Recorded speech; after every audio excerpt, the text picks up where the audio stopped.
Friends, welcome to Physics Live channel. Today we are going to the complex analysis part 4 lecture Singularities. What is meant by singular point? Singular point, a point at which the function is undefined.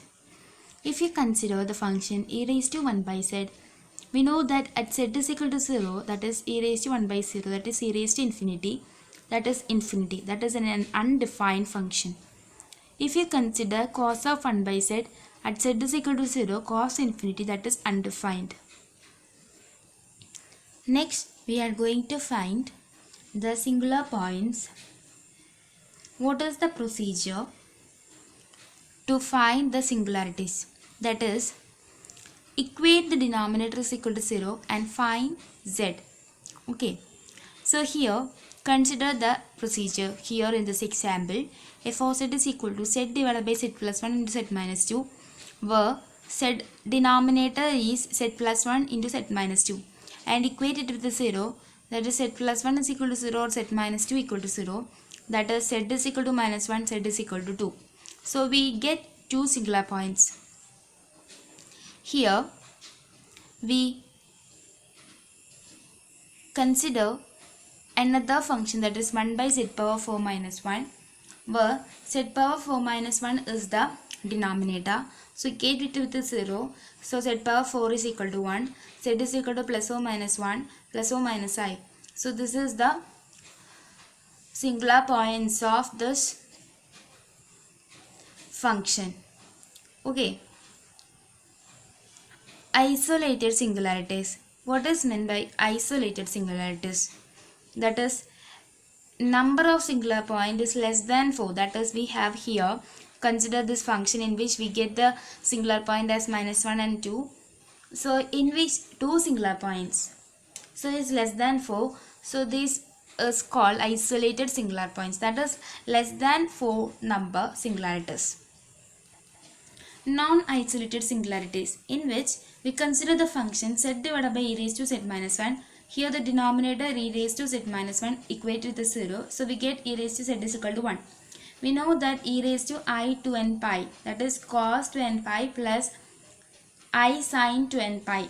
Cos to n pi is 1 always, and sin to n pi, that is 0. So we can substitute n as 0, 1, 2, 3, etc. So we get lot of numbers.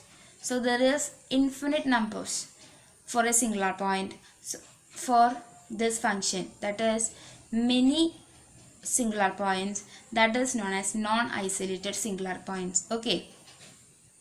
What do you mean by essential singularity? Infinite number of terms in principal part. That is, we can n.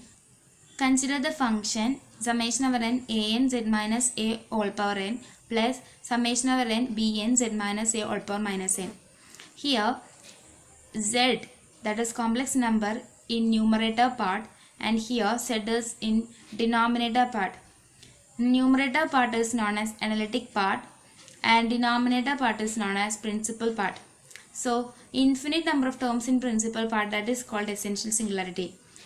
Here we consider the example, that is z into cos 1 by z. We know that cos theta is equal to 1 minus theta square by 2 factorial plus theta power 4 by 4 factorial minus theta power 6 by 6 factorial, etc. So the function is rewritten as z into 1 minus 2 factorial 1 minus z.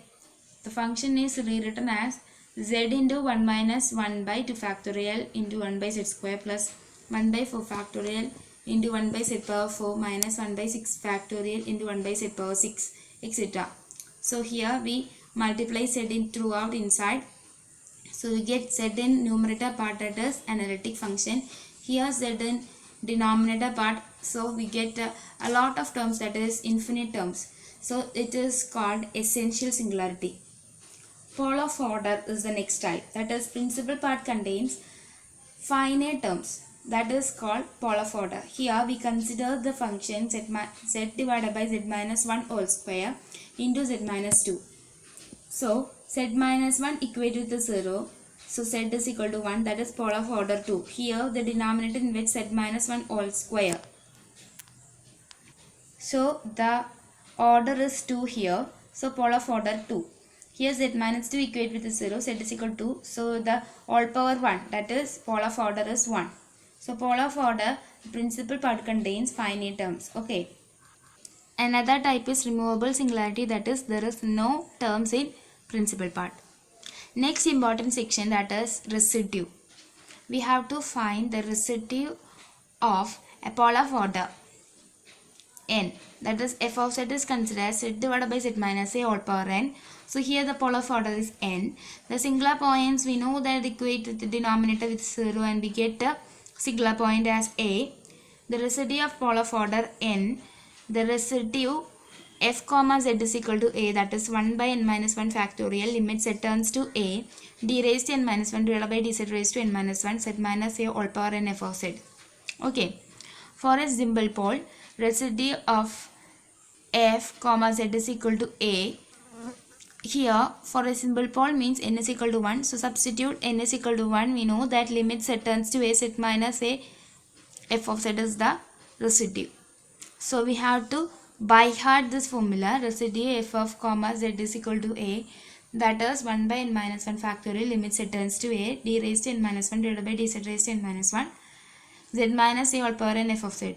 Or otherwise you can by heart as 1 by n minus 1 factorial, limit z turns to a, n minus 1th derivative of z minus a all power n f of z. Okay. Consider this question, that is f of z is z divided by z square plus 1. Here we find the residue. So first we have to find the singular point and find the residue by using the formula. That is denominator equate with 0, that is z square plus 1 is equal to 0, z square is equal to minus 1, z is equal to plus 4 minus I. From that we get the singular point as plus I and minus I. So we can rewrite this formula, this function as z divided by z minus I into z plus I. So the residue of a function z is equal to I means limit z turns to a, that is z turns to I. Here first order means z minus a f of z. So z minus I cancel and limit I turns z turns to I means I divided by 2i. So 1 by 2 is the answer. Here z is equal to minus I, the residue of a function at z is equal to minus I, limit z tends to minus I, z plus I into z divided by z minus I into z plus I. So from that z plus I cancel, we get the as z tends to minus I is 1 by 2. We use the formula, that is residue f comma z at z equal to a, that is 1 by n minus 1 factorial, limit z turns to a, n minus 1th derivative of z minus a all power n f of z. Here n is equal to 1. So we get the formula as limit z turns to a, z minus a all power n f of z. So we get the answer as like this. So we get 2 singular points and 2 residue. So add this, we get the residue as 1. Okay. Consider this problem, that is f of z is equal to z square divided by z minus 1 all cube. Here denominator equate with 0. So z is equal to 1. So we know that here the denominator all power cube means the pole of order is 3. So residue f comma z is equal to 1. The formula as 1 by n minus 1 factorial, limits z tends to a, n minus 1th derivative z minus a all power n f of z. Here we know that n is 3, so 1 by 2 factorial, limits z turns to 1, d square by dz square z minus 1 all cube into z square divided by z minus 1 all cube. Cancel it. So we get d square by dz square of z square. Z square derivative, that is 2z, and the derivative of 2z, that is 2. So we get the answer as 1 by 2 into 2, that is 1 is the residue at z is equal to 1. Consider this question in which 1 by z into z minus 1. So first find the singular points, that is denominator equate with 0, z into z minus 1 equate with 0. So z is equal to 0, z is equal to 1. The residue f comma z is equal to 0, limit z tends to 0, z minus 0, 1 by z into z minus 1. So z and z cancel, so we get the answer as at z turns to 0, that is 1 by minus 1, that is minus 1. Residue f comma z is equal to 1 means limit z turns to 1, z minus a, here z minus 1 divided into f of z, that is 1 by z into z minus 1. Z minus 1, z minus 1 cancel. Limit z tends to 1 by z, that is 1 by 1, that is equal to 1. Residue, that is equal to minus 1 plus 1, that is 0 of this function residue. Okay. Consider this problem, that is sin 2z divided by z plus 1 whole cube is equal to f of z. So the denominator equate with the 0, that is z plus 1 equate with the 0. So z is equal to minus 1. Order is n is equal to 3. Residue f comma z is equal to minus 1, that is 1 by 2 factorial, limit z turns to minus 1, d raised to n minus 1 divided by dz raised to n minus 1, z plus 1 whole cube, the function. So here the double derivative of sin 2z, z plus 1, z plus 1 whole cube, that is cancel. Sin 2z derivative, that is cos 2z into 2, and further derivative of this cos 2z into 2, that is 2 into minus 2 minus 2 into minus sin 2z into 2, that is minus sin 2z into 4. After that z turns to minus 1 means minus of sin 2 into minus 1, that is minus of sin minus theta, that is minus of sin theta. So we get a sin 2 here. So 1 by 2 into sin 2 into 4, that is 2 sin 2 as the residue. Next problem, that is f of z is equal to z e raised to I z divided by z minus pi whole square. So z minus pi is equal to 0, z is equal to pi, for n is equal to 2. So the residue formula, we know that 1 by n minus 1 factor. Limit z turns to a, d raised to n minus 1 divided by dz raised to n minus 1, z minus a all power n f of z. Here n is equal to 2, substitute, and we get the answer as 1 by n 1 factorial, limit z turns to pi, d by dz of z minus pi whole square into z e raised to I z divided by z minus pi whole square.